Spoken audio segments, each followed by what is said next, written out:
أعوذ بالله من الشيطان الرجيم. بسم الله الرحمن الرحيم.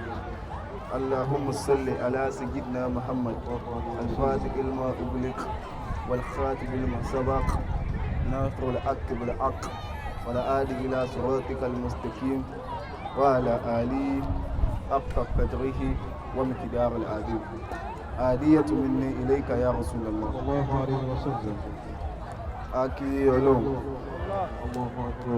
ayọ̀ngbọ́ ànábì wa Muhammad الله عليه وسلم. a fi kíkẹ́ ànábì àti gẹ̀ a fi kó mọ́ bá Sheikh wa Ahmad Tijani radiyallahu ta'ala anhu. Ìkẹ́ Ọlọ́run àtọ́lá Ọlọ́run bẹ́ẹ̀ bákan náà kó lọ bá Alhaji Sheikh Ibrahim Niyas radiyallahu ta'ala anhu.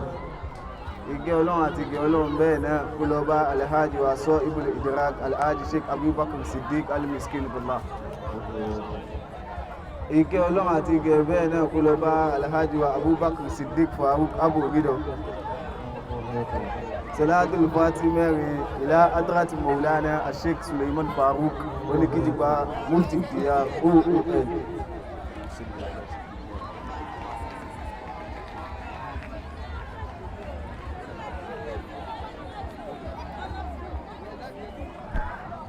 Now, mo kí ìjókòó àwọn àgbàlagbà, àwọn jẹ́ pé déwọ̀n bá ti mú wọn báyìí ẹ̀wọ̀n kí wà ẹni Ọlọ́run làwọn ilé alwaladu sirru àbí. Mo kí àfáàwà alkọ́mọ́rí, Ọlọ́run kò ní ṣe lè láṣẹ wọn, Ọlọ́run sì jẹ́ kí Ọlọ́run lékún àlùbáríkà ní padà sẹ́yìn sí ní takú sójú kan ẹ̀mọ̀ lọ́wájú ni. Mo fi yíò náà mo fi kí bàbá míṣánlá, Ọlọ́run kò ní àárẹ̀ ẹ̀yìn àti bàbá alkọ́mọ́rí, Ọlọ́run ò ní tú èdè àìyedè kò ní wọ̀ àlùbáríkà àwọn ẹni Ọlọ́run, ẹ̀yin náà wà ní takú sójú kan ẹ̀ ló padà sẹ́yìn lọ́la àwọn ẹni Ọlọ́run. Mo kí àwọn àgbàlagbà, àwọn Sheikh wa Ridwanullahi Pàápàá, Ọlọ́run á jẹ́ kẹ́ dàgbà pẹ̀lú ìmọ̀, Ọlọ́run á ṣe ètò dá fún yín, ẹ dàgbà, Ọlọ́run á kẹ́ yín, gbogbo nǹkan tọ́lọ́run fi ń kẹ́yìn láyé lọ́lọ́run fi kẹ́ yín,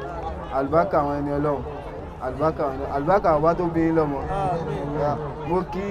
ànábì ní al-ayman fal-ayman wala kana Abubakar. Mo kí àfáwà Sharafuddin Amiru Ekif, Ọlọ́run tó ti sọ yín dá Amir, Ọlọ́run ò ní dá yín padà o, àlùbáríkà àwọn ẹni Ọlọ́run. Mo kí bàbá Náìbí náà, Ọlọ́run tó ṣe yín ní Náìbí, Ọlọ́run ò ní dá yín padà. Mo kí bàbá wa Al-Mubarak Abdul Aziz, Ọlọ́run tó ti ṣe yín lẹ́nu tó tóbi láyé kò ní sọ yín kalẹ̀, Ọlọ́run á jẹ́ kó kọ yín ròyìn. Mo kí bàbá wa Habibullah Junaid, Ọlọ́run tó ṣe yín lólùfẹ́ Ọlọ́run kò ní yọ̀fọ́ náà kúrò, àlùbáríkà àwọn ẹni Ọlọ́run. Mo wá kí bàbá tó jókòó sẹ́gbẹ̀ẹ́ Sheikh Ahmad Al-Miliyi, ọlọ́jà àárín yín pẹ́, àlùbáríkà àwọn àgbàlagbà, ní kún kékeré o, ní kún kékeré, Ọlọ́run ṣe àlùbáríkà ọláńlá, Ọlọ́run ṣe fún yín. Mo kí àwọn ọmọ ìyá mi méjì, Sheikh Abdulhamid àti Sheikh Adam, mo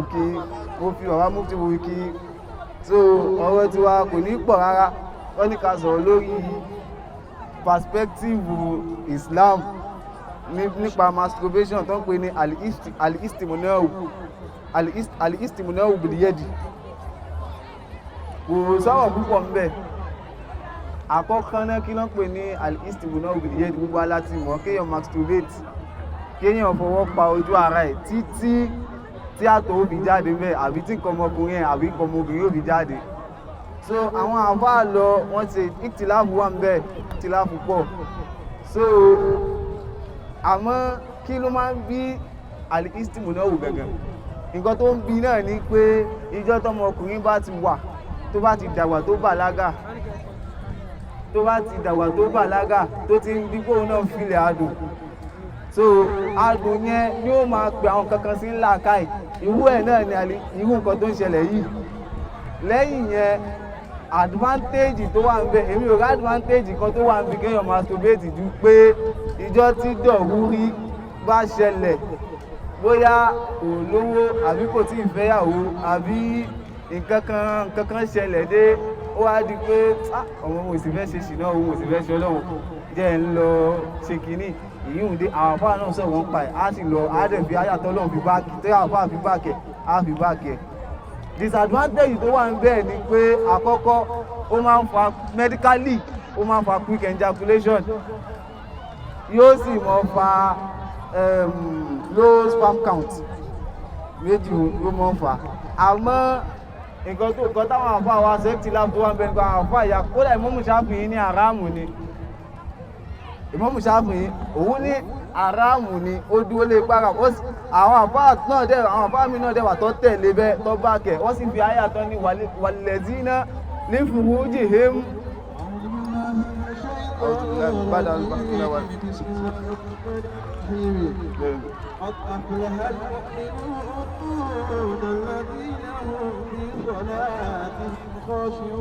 Àyà kan tí ń bọ̀ láti wájú tẹ́lẹ̀.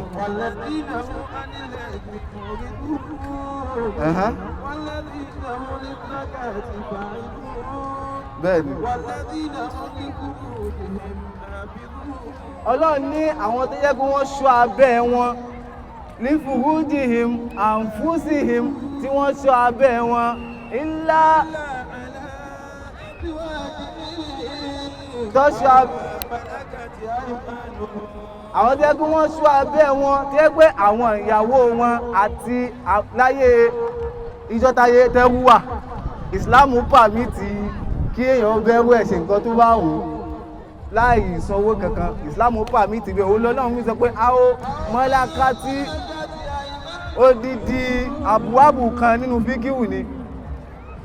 àwọn olóń pè ní mọ́líkì yemin so ọlọ́run pàmìtì pé àlẹ́yìn àwọn méjì yìí nìkan ni a fún lẹ́gbẹ́ yẹ́ tẹ́pẹ́ àwọn méjì yìí nìkan ni wọ́n ń súnmọ́ àwọn èyí wọ́n ṣe ní èébú lọ́dọ̀ wa lọ́dọ̀ àwa ọlọ́run àmọ́ tá bá rí àwọn èèyàn kan tí wọ́n ń fi abẹ́ wọn tó fi ń ṣe nǹkan míì yàtọ̀ sáwọn méjì yìí àwọn ìyẹn gangan ni wọ́n kọjá àlà ọlọ́run àwọn ìyíhùn gangan ni wọ́n ti kọjá àlà táwọn ọlọ́run láàlẹ̀ fún wọn wọ́n ti kọjá ẹ̀ so àwọn tó tẹ̀lé Ìmámù Ṣáfi'í nù tó sọ pé àráàmù ni àwọn àfáà kejì àwọn ní mọ̀kúrú ni kò dá àwọn tó bá ṣe kò sí láì fi ń bẹ̀ àwọn náà fi àyà bá kẹ̀rí tó ti ní wàìdì tó rà géhù báàgì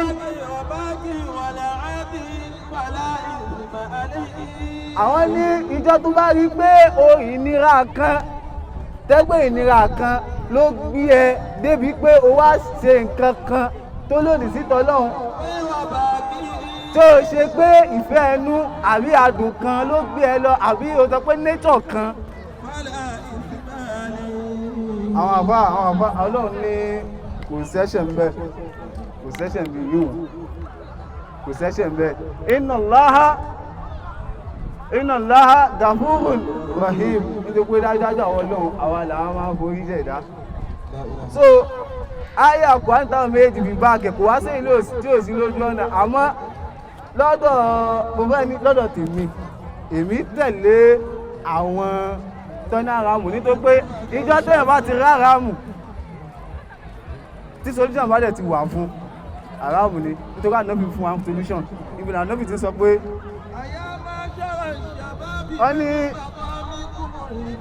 wọ́n ní Ibn Mas'ud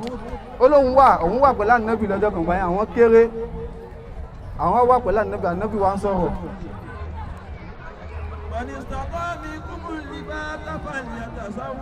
rárá àyá ó lé òun pé ẹ̀yin ọ̀dọ́ òun pé yìí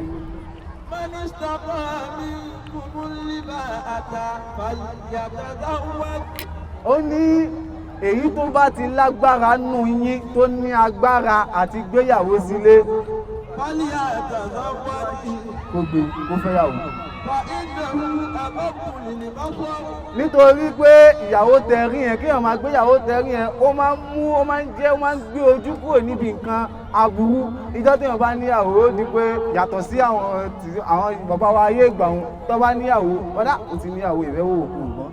mo ti ní àwọn òfẹ́ ṣe lé mọ́ mo ti ní àwọn òfẹ́ ṣe lé mọ́ mo fẹ́ wo lé mọ́ aráàmù lélẹ̀ ọlọ́run fẹ́ lé ọlọ́run fẹ́ lé bẹ́ẹ̀. ó dẹ̀ máa ń àwọn bàbá àtàná táwa ti fẹ́ yàwó àwọn máa sọ abẹ́ wọn ní pé mo ti níyàwó gbọ́dọ̀ tó ṣe lé ìgbọ́n gbọ́dọ̀ tó kọ́ lu obìnrin olóbìnrin mọ́ mo ti níyàwó gbọ́dọ̀ sì sí kọ́ lu obìnrin olóbìnrin mọ́ obìnrin olóbìnrin lè ṣe wá jẹ́ yọ́ máa ṣọ́ abẹ́ wọn.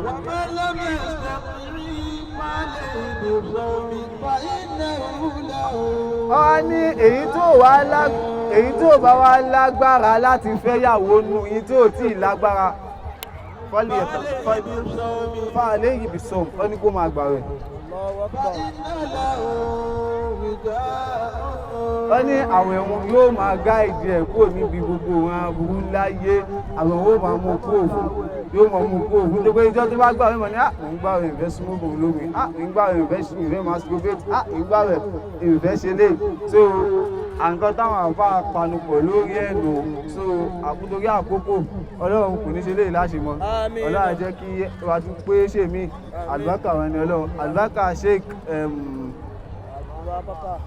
papa ọlọ́run àjẹ́ kárí pẹ́ àlùbákà wọn àlùbákà ṣe òun ṣẹ́nà àlùbákà ṣe àlùkọ́mọ̀rí àlùbákà fóun kìtìpá